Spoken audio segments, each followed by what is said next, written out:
Hi అండి, అందరికీ good morning అండి. ఈరోజు మనం మార్నింగ్ బ్రేక్ఫాస్ట్ వచ్చేసి గారెలు వేసుకుందాము. సింపుల్గా చేసి చూపిస్తాను. పప్పు కడిగి పెట్టుకున్నానండి. ఈలోపు ఒక 2 గ్లాసులు వాటర్ పెట్టుకున్నాను. చూడండి, 1 స్పూన్ జీలకర్ర, 1 స్పూను సోంపు, 1/2 స్పూను వాము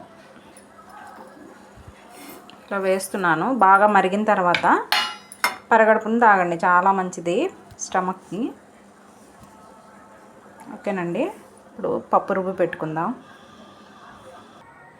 పప్పు రుబ్బుకున్నానండి. చూడండి, కాకపోతే కొంచెం లూజ్ అయింది. ఇలా కొంచెం ఇడ్లీ రవ్వ తీసుకొని దానికి తగ్గట్టుగా వేసుకోండి. చక్కగా కరకర వస్తాయి, గారెలు బాగా వస్తాయి, క్రిస్పీగా ఉంటాయి. ఇందులో తగినంత ఉప్పు, జీలకర్ర వేసాను.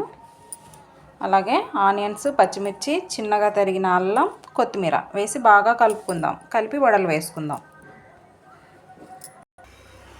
ఓకే అండి, ఆయిల్ హీట్ ఎక్కింది. ఇప్పుడు మనం వడలు వేసి చూపిస్తాను. ఫస్ట్ వాటర్లో ఇలా చేయి ముంచుకోండి. తర్వాత ఇలా పిండి తీసుకోండి. చక్కగా ఇలా వడలు వేసుకోండి. ఓకే అండి, గారెలు చక్కగా వేగిపోయాయి కదా. ఇప్పుడు తీసుకుందాం. చూడండి, ఇలా వచ్చాయి.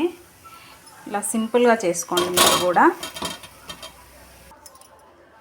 ఓకే అండి, చూసారు కదా వడలు ఎంత బాగా వచ్చేసాయో.